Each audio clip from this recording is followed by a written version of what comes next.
I had a whole load of fun. Failed quite a few subjects and never really graduated. Failed quite a few, which is okay. Heard about it before. Not graduated. I So didn't you don't have a graduate. graduation certificate. I didn't graduate from my diploma because I had not completed a couple of credits. I had this one subject called design studies where I didn't want to. I thought the lecturer was arrogant lah. So obviously, her name is Debbie. So obviously I tried to rebel, and then I choose not to go for her class, thinking that I could make a stand. And then I failed her class and another class, another class of this lecturer called Ken Chin. Then so I didn't have enough credits to complete my diploma. So you didn't complete these two subjects because Debbie and Ken, you were not happy with them and the way they were. I was not happy with them. He talks a lot, you know. Wow. Welcome to He Talks a Lot, sir. Stan in the house. Stan, how are you? All okay? All okay lah. How did you do this? This one.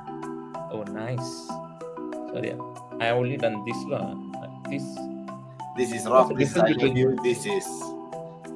This one is rock, right? And this one is what? This is a way of South Americans who say beleza, which basically means awesome. Oh, this is awesome. I've never knew that. Beleza. Okay, so awesome, I said, right? So obviously I see this being used very much by my capoeira instructor. Wehan will know this. So every time whenever I say beleza, he always does this. So I take it it's part lah. I don't know. South Americans might just kill me now lah. Who knows? Wow, you do capoeira? I did. Until 9 years ago. What do you mean? That is past tense? Yeah. Once my son was 9 years ago. Yeah. So I met my wife at capoeira school. Wehan was my instructor. Oh shit. Wehan knows capoeira? Yeah, Wehan was my instructor. He was an instructor? Yes. Wehan was one of the founders of capoeira school in Malaysia called Bantus Capoeira. Really? Yeah. I didn't know about it. I could have spoken a bit more about it too. So hey, but yeah. Go on. So I joined, I learned capoeira for about I think 6 years. 6 years of capoeira. Yeah. I met my wife there. Then after that, when we got married, then my son both left, huh? No, then when my son was born, yeah. One of us had to decide to do or not. So she's doing it still. She's still doing it. She was my instructor too. She was one of the founding members together with Wehan.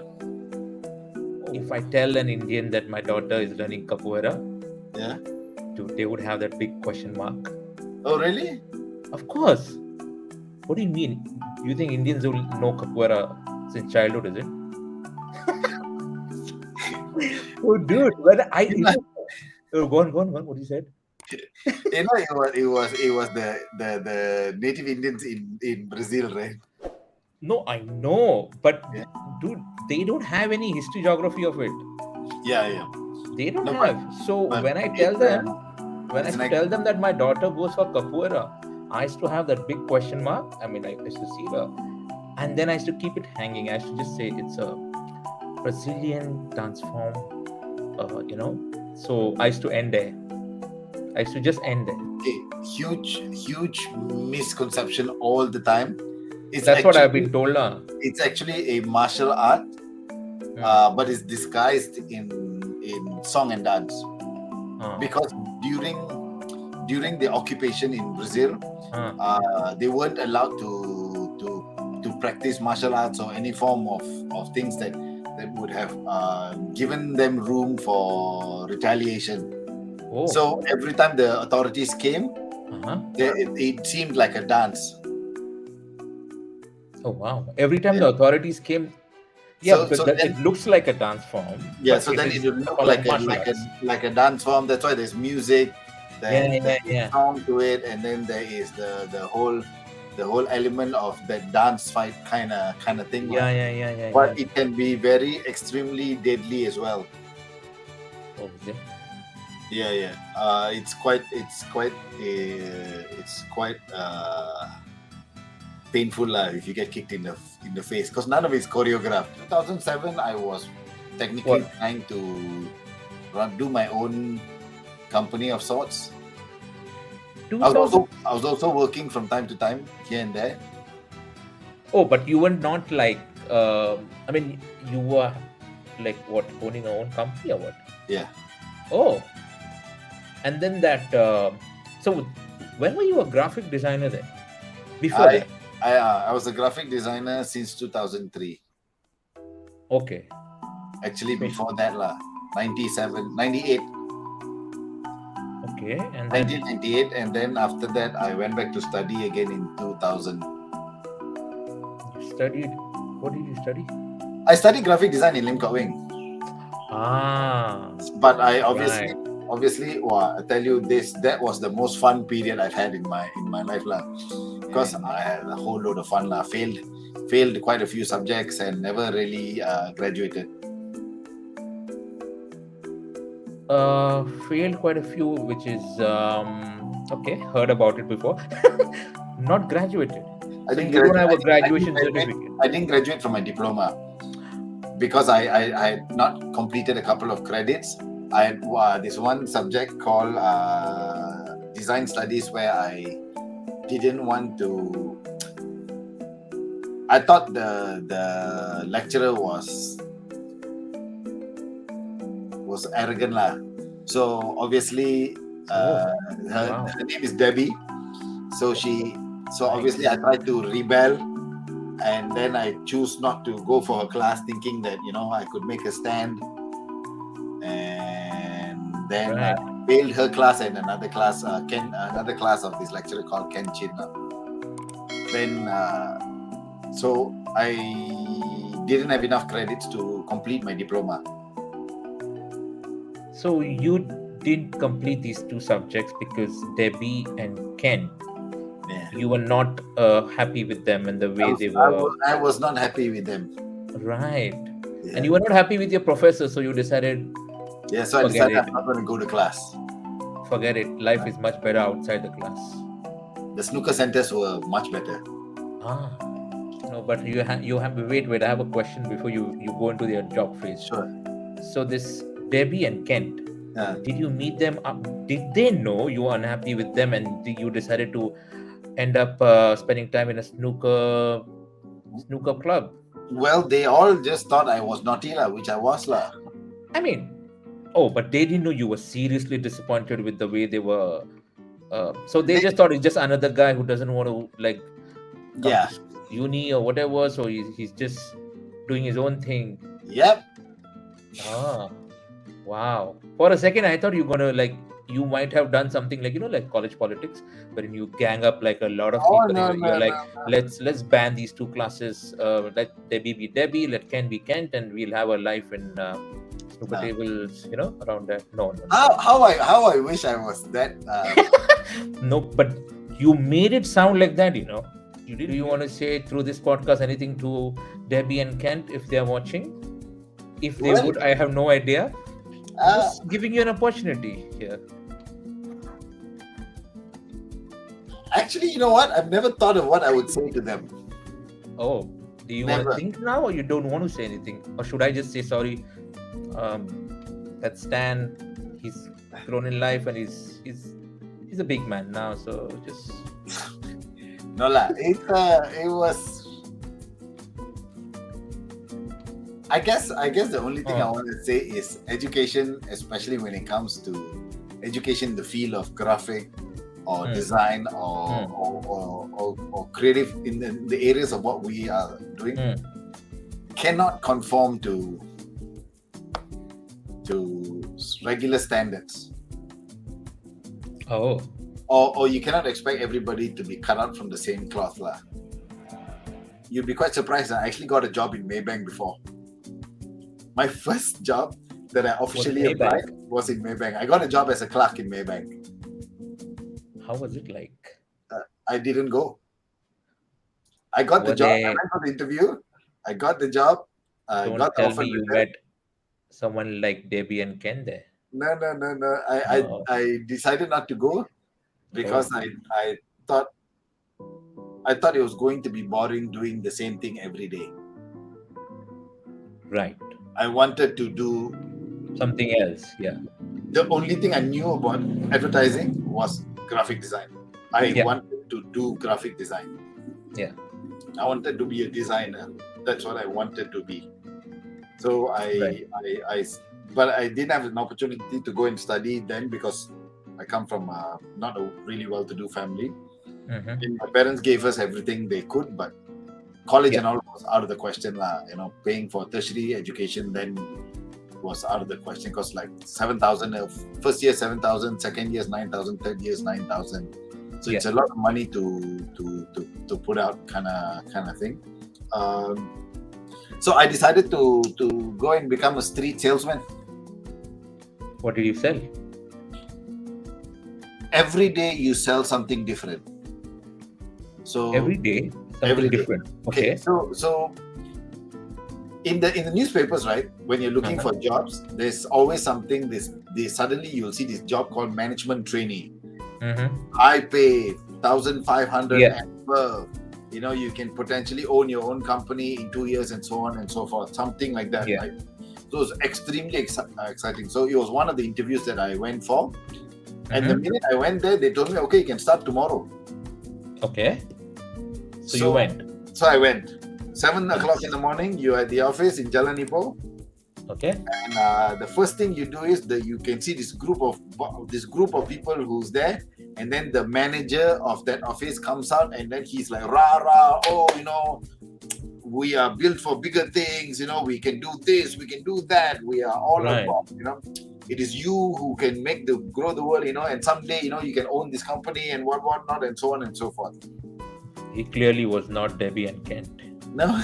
So then you are partnered with someone who's a senior there. Uh-huh. And then you are given a bunch of stock for the day. So what was the stock? Like example? It could be a cookbook. It could be a soft toy. It could be like sometimes you find, a lot of these tools, these multi-purpose tools and so on and so forth. It could be random stuff. But so you don't know what you're going to sell. You don't know what you're going to get because sometimes in 2 or 3 days you get the same items. Sometimes you get new items almost every day kind of thing. So you're given about say 50 stocks with you, and then you are out for the day from 9 to 5. It was a 3-story office lot. Mm-hmm. We lived in the top floor of the office lot, just mattress on the floor. Yeah. And shower, everything all in that office lot. Yeah. So when I went there, my mother wasn't happy. She wasn't happy with you. She wasn't happy because I just packed up my shit and left. And then you were being irresponsible according to her. Of course. Yeah. But look, I knew I was not going to go and study. I knew I was not going to go and work in Maybank. So and I didn't want that kind of job. So I thought that I could do something like this and make something of myself. So she gave me an option. She asked me to come back. So I said no. Then she said, what do you want to come back? I said, if you want me to come back, I'll come back, but on one condition. I will go and study graphic design and you will pay for it. Put my parents in an extremely difficult position. Tight position, and they had no choice but to agree to you, and because they would get their son back. So I came back. I went to Malaysian Institute of Art, but I had missed the one semester enrollment period by 1 month. So they didn't allow me to join that semester. They told me to wait the next semester. I went to Lim Kok Wing, and Lim Kok Wing was 3 times more expensive, but they were willing to take me in as long as I paid. So I forced my parents. So my dad took out his EPF to pay for my studies for the first year. Right. But that's all he could afford. Yeah. And then after that, the second and third year, he took a loan from somebody just to pay for my education. Wow. Yeah, he worked That's until he was 60 plus 70, just to pay off that loan. Yeah, I was an ass. You were an ass. Was. Past tense. Okay, I'm just saying, I'm just listening. For people who are listening or who are watching us or would be watching us, just so you know, I'll repeat it again. He's my boss, my CEO. I just want to put it out there. Wow. Was. No, fair enough. I never said anything. Like I said, I just said this is my CEO I'm talking to. So anyway, after all of that, which is kind of, I mean, that's tough, right? For your parents to especially your dad, to do all that. And so then I'm sure you did well in your studies and all that. I told you what, I didn't even complete my diploma because I partied too much. Oh yeah, Kent and Debbie was there. Yes, Kent and Debbie was there. Oh my God! So they were in Lincoln with you. Yeah. So I partied. Wow. I partied too much, and when I partied so much, I had culture shock when I went to Lincoln Wing. Lincoln Wing is a interesting world of its own. I mean, predictable. No, okay. If you would have told me that, my dad gave me so much of money, loaned money from his friends and all that, and I studied. Oh wait, hard. you thought I was going to become a changed person? Study hard. No. Go all the way just because my father got all of that. No, I'm just saying that would have been a twist. A twist. Oh, see, no. Because like you've seen so many movies, right, wherein the parents kind of make sure they give all that they can, especially to an Indian kid, and this kid, then you know what he does, and that's where everything happens in the colleges and universities. So I'm assuming all those things happened to you, right? Of course, you met Debbie and Kent and didn't work out, but like I said, the twist would have been you became a changed man. We'll talk about this whole biking bit with you. So you are one of the few people I know who got this Harley group with you, right? A bunch of badass guys. I wouldn't say Harley group. I would say motorcycle club. Okay, motorcycle club. I've thanks to you, I've met few of them at your place. When did this begin? I'm sure love for biking was always there. It's just that you couldn't afford it initially. My first love for motorcycles came from my brother and my brother's friends. Because since he already had a bike, you told me. Because obviously, I mean, look, when you come from a not well-to-do family, you don't imagine buying a car. Yeah. Okay, I'm out of school, I buy a car. Yeah. The closest thing that you can imagine is, okay, I'm going to be able to buy a motorcycle first. Yeah. Right? And so my brother had a motorcycle, so it was very interesting to ride the motorcycle, or sometimes pillion with him was a lot of fun. And then he and his group of friends, all of them used to have this Yamaha Sport 100. Yeah, Yamaha 100. So this is your elder brother you're talking about? This is my eldest brother. So he and his group of friends, and the area that we used to live in, which is actually still in the same area I'm living in, but further down the road, the group of friends were all very, very close, extremely close. So when one bought a motorcycle, the other bought a motorcycle, and then the other bought a motorcycle. So there were always a group of them who rode this Yamaha Sport 100. And in Friday evenings, they'll go for a ride, or Saturdays, they'll go for a ride, or Sundays, we'll sit down outside the house and start repairing the bikes and stuff like that. So it was very, very interesting, right? Okay. And you used to hang out with them? I used to obviously try and hang out with them. They didn't want to hang out with me because all of them were older than me. Yep. Right? But it was so interesting. The smell of petrol, the adrenaline of sitting on the motorcycle was just fun. Then when I was in Form 3, Mm. when I was in Form 3, which is 15 years old, Mm. there were 3 or 4 seniors who were 2 years older than us, 1 or 2 years older than me. Okay. So in Malaysia, you can get your motorcycle license by 16 years old. You cannot get your car. You can only get your car license by 18, but your motorcycle license you can get by 16 years old. Even now? I think even now. Wow.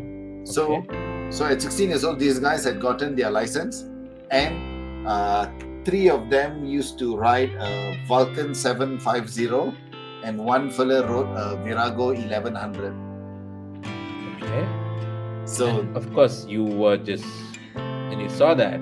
You could hear them coming from afar. Yeah, I'm sure. And then they'll come and like so coolly they will park 4 of them, and all 4 will always be in proper formation. The bike will be glistening. It's so awesome. I fell in love with the Virago 1100 the Yamaha Virago 1100. So I was like, damn, but never could afford it because it's like. But they came to pick your brother up or whatever, right? No. These were not my friends, These were my seniors in school, okay, right? Okay. But my brothers and his friends used to ride the Yamaha Sport, which was just a 100cc bike, right? And the maximum we could go is a 150cc bike, which was the RXZ. But that also, then I started riding the bike. Used to race with the bike.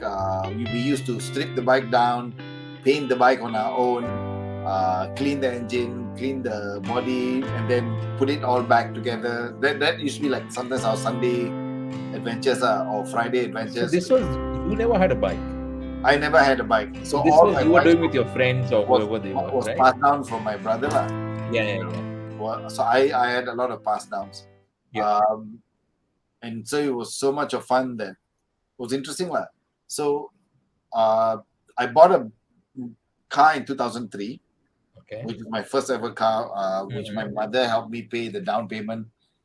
I just had to pay the monthly installments. But once you bought a car, then you never really ride the bike much, because I've got a car and so on and so forth.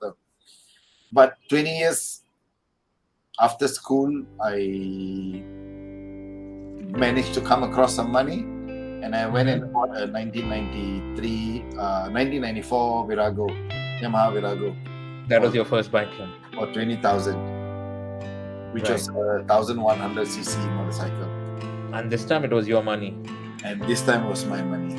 And the Indian parents were as proud as well. Did your dad or mom give you a pat on your back? No, they didn't really know about it. Oh, interesting. Let's get into it. Yeah. They had no idea you got one. They had no idea I got one, or they had no idea how much I got it for. Okay, so you purposely never told them? Yeah, so that was my first venture into big motorcycles, and then from there, as soon as you start going to the workshops one by one, you start meeting people, and the more people I met a whole bunch of like-minded guys who we didn't have a lot of money, but we really enjoyed riding the motorcycle.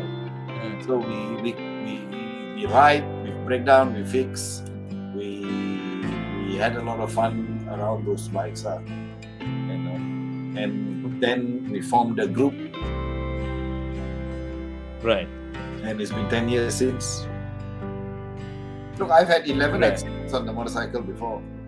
How many? 11? 11. Yeah, 11 accidents on the motorcycle. All different kinds of accidents. Some were bad. Touch wood. I've been saved, but some were really bad. Some were just normal skids and stuff like that. It was a norm. Oh. It was a norm because you knew the dangers that came with riding a motorcycle. So you weren't really scared about it. But motorcycles got you to college faster, got you to work faster. Yeah, absolutely. I used to send my mom to work and pick her up from work also on the motorcycle. Nice. Smart move. So I mean, this was before on the cup bike. Yeah. So they never really thought riding was a bad thing. My mother was extremely strict. extremely strict. So there's no such thing as, after school I'm going to go hang out with my friends and no bullshit of any kind. You went to school, you got back. Then because she was at work, so you had to clean up the house and make sure the house is spotless and everything. She used to do the shift whereby it was either 7 a.m. to 3 in the morning to 3 in the afternoon, or 3 in the afternoon to 11 p.m. Right? So when she was in the 7 o'clock shift, so you have to wake up and send her to work. And then she was in the 11 o'clock shift, you have to go and fetch her at the 11 o'clock. Our kind of thing. So, okay. But throughout our growing up years, right, there was no strict mom, right? She was really look. And you followed the rules. We tried as much as possible to follow. And what happened when you don't follow? Oh, one time she locked me outside the house. Oh, actually, not one time, many times lah. Locked you out of the house. Locked me outside the house, and then as if you were sitting outside for longest time. Yeah. So I slept outside the house. You only slept up, but the moment she locked, were you that guy who were like, why is God so cruel with me? And you just sat there. No. You knew the consequences. Yeah. Because so you sat there. Yeah. So you sleep. Sat down and you sleep there lah. Sleep outside the house lah. Under the. What time did she lock you out? Oh no, this one was like a few times. I came back at about almost like 1 o'clock, like that. 12 o'clock. Okay. That's post midnight. Yeah. And you got no choice but to sleep outside the house. Say you're sleeping outside the house, and then your brother slowly, after everybody's asleep, your brother opens the door and crawling that brotherhood. Pretend to sleep. And then your brother gets up when mom gets up, your brother gets it from the mom also, no? Correct? Something like that. Yeah. All of that already happened in LA. So but that is what your school days, is it? You're talking about this? School days lah. That's the thing. I think these Indian parents, when they start living outside India, right, they kind of upgrade life, because this is like 5 hours from here. Even if you're in uni, that things happen. Oh no, uni was exactly the same. Actually, to a certain extent, right? Even before I got married, also. So I've always lived with my parents. So how about your wife? What is her reaction like? She's okay. It was okay. I have to say this. I think she's absolutely fantastic. Because so I'm the youngest of 3 siblings. Yeah. Right. So when my eldest brother got married, he moved out and went on to live with his life. And my second brother, when he got married, also he went on to live his live his life, which in all fairness is the right thing to do. So because I was the youngest and I had lived with them all through, so when the time came for me to get married, it was a bit difficult to adjust to just say, okay, I'm going to leave and go. And sort of be on my own kind of thing. So when I was courting my wife, and then obviously when we were dating and as we were talking about getting married and stuff like that, one of the things I did tell her was that, look, this is a condition that I sort of need you to look at. And I said that, look, it won't be so long because my parents are old, but they're still around. My dad's 83 now, and then my mom's 73. So I told her that it won't be for the rest of our lives kind of thing. It'll be for some time, and she's been a great sport about it. Obviously, it had been challenging. I'm extremely sure it was and is still challenging for her because she can't. Oh, I forgot about that. Yeah, she can't like do whatever she wants kind of thing. But she's really been extremely excellent in adapting and going around it. And I think over time also, like my parents also, they know that I'm no longer, while I'm forever their child, I'm no longer a child. Got it. So the dynamics of our relationship changed quite a fair bit so when it did change now it's a bit more, it's a lot better. But hearing this, I have a key question to ask you. So is she okay with you keeping the plates in the sink? My wife? No, I don't leave the plates in the sink. Okay, just I thought I'll don't leave ask. the plates in the sink lah. I clean I up the house lah. They toilet all I wash, okay? Of course, I don't have absolutely no doubts about it. I just wanted to know. That's about it. I can This is sense the judginess in the question. You know? You know, right? What I'm trying to do here, I'm trying to connect. Yeah, I'm sure you're trying to connect it. I'm trying to connect and see, is this in everyone's house or only in my house? Very random question. What kind of a dad are you? What kind of a dad I am? I'm an extremely terrible one. You are a terrible dad. Yeah. Expected. Kidding. Okay, what do you mean by that? I'm the strict one in the house. So why is it terrible? Because sometimes I think I'm a typical, I don't know if you can call this the Indian parent. Mm-hmm. I'm the typical Indian parent.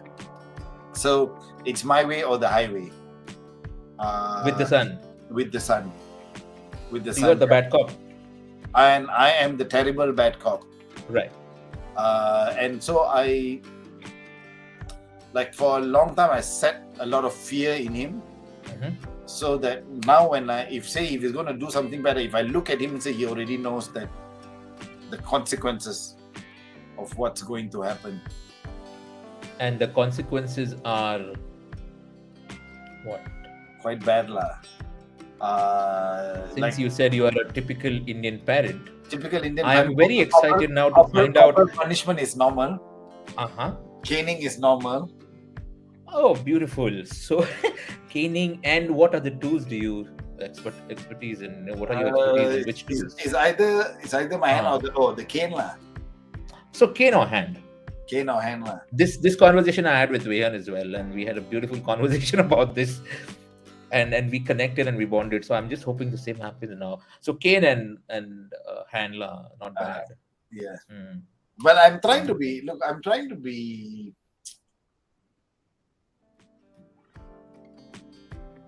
Wow, awkward silence. No, to be. I'm trying to change that. Change what? About the way you are dealing with things? Yeah. With him. Okay. Because sometimes, and look, I owe him and my wife like a lot of apologies. Because sometimes when I come back in a really bad mood and anything can trigger me, and sometimes when he does something bad, when he does something wrong, and look, the mistakes that these kids make, it's not the end of the world kind of mistakes. But my reaction hits the roof to the point where it sounds like the end of the world, and then he gets the brunt of it. And not only he gets the brunt of it, my wife gets the brunt of it, because it's a counter reaction that then flows, and then the whole house is in chaos kind of thing. So that's why I kind of feel that I am quite a terrible dad in that sense. Wow. It's not terrible. That's just kind of. I mean, I get you. It happens to I think all of us, lah. But no, I could deal with it.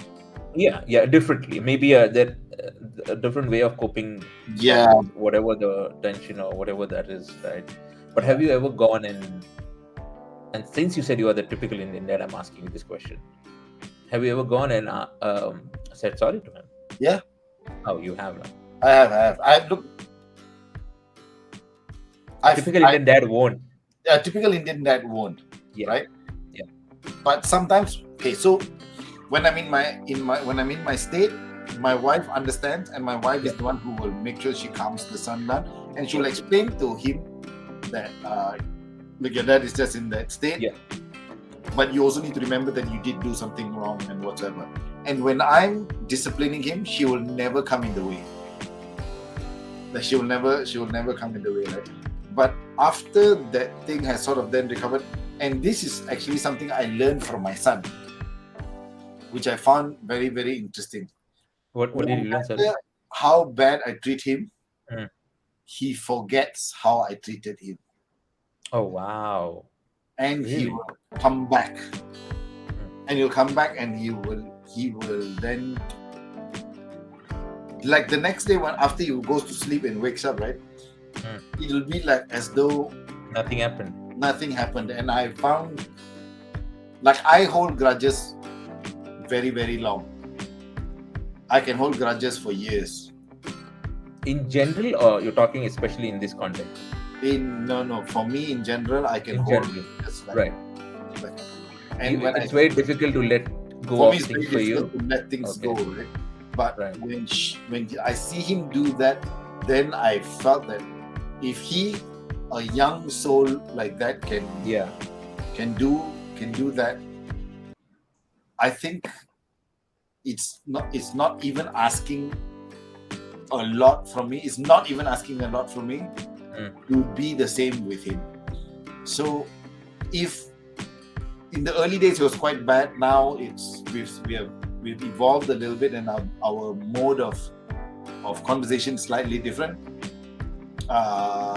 If I do scold him, then I scold him. After that, I will sit down and I will explain to him why I scolded him, and why I felt what he did was wrong, and how he could have done better, or how I could have done better.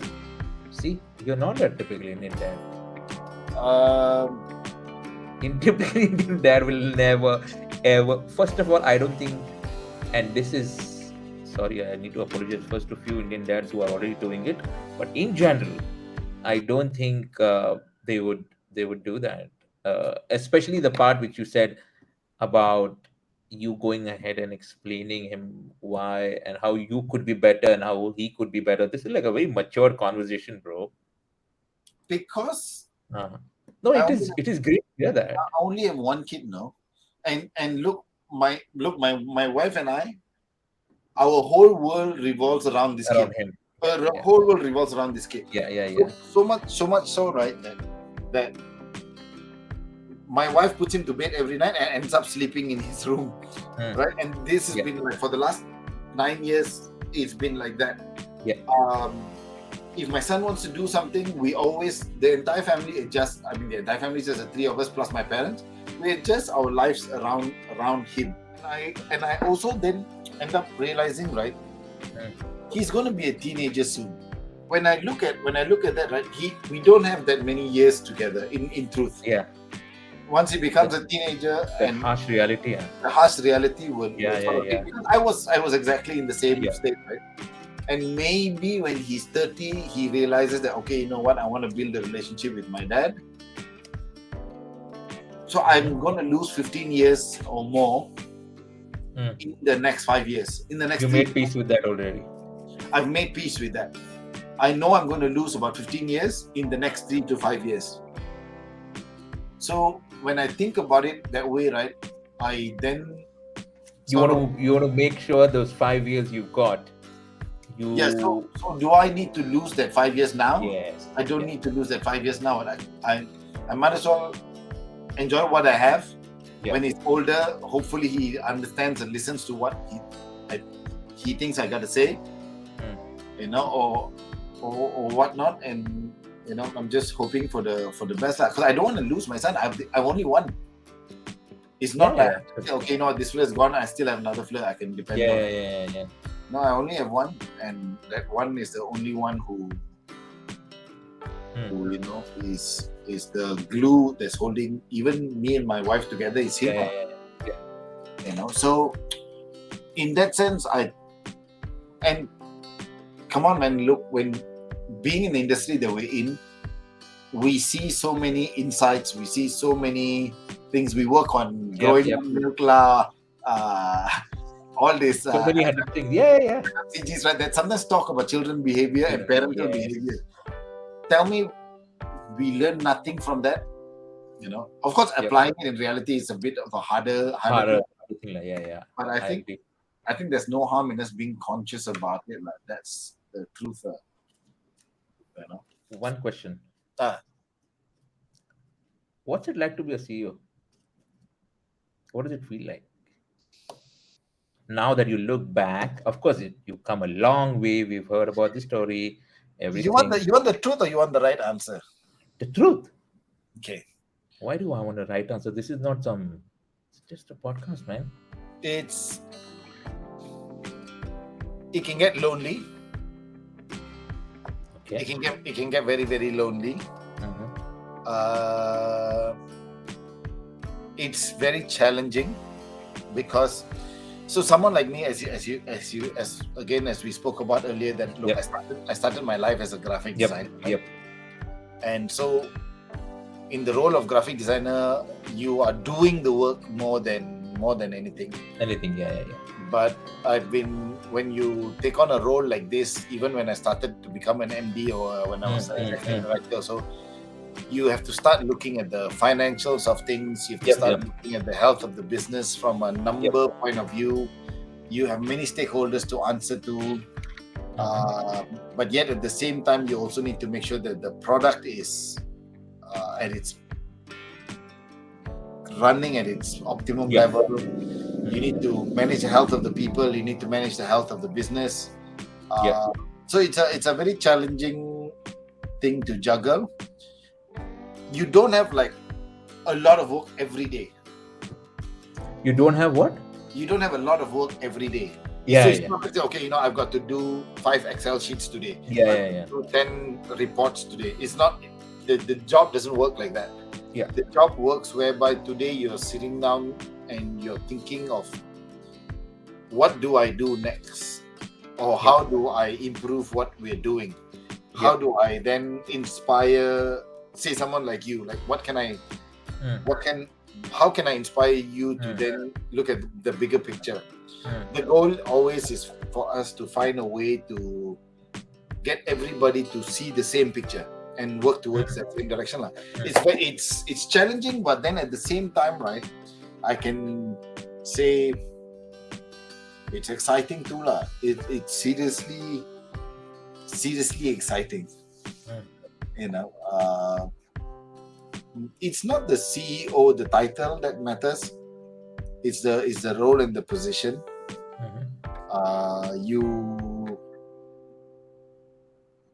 If you have good people around you, it makes it a lot better.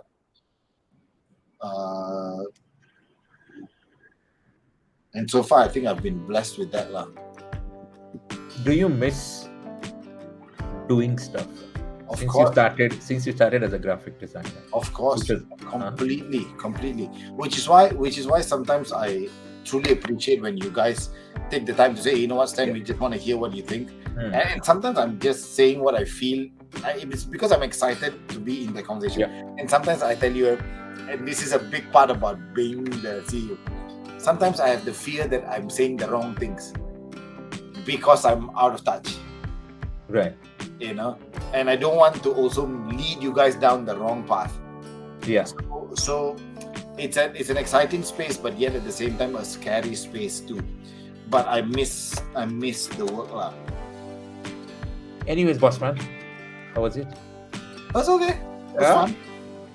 Chill, right? I was so nervous, dude. Really, I'm not even kidding you. I was nervous. Why? No, because one is, I think this is one of those podcasts where I was really not prepared. I mean, not that I generally do preparations as such, but fair enough in my head, I have a certain idea where to take, what to do. In my head, I don't write down. That's not, and I don't send questions. Well, if you want to look at whether it was good or not, we've been talking for an hour and a half. Yeah.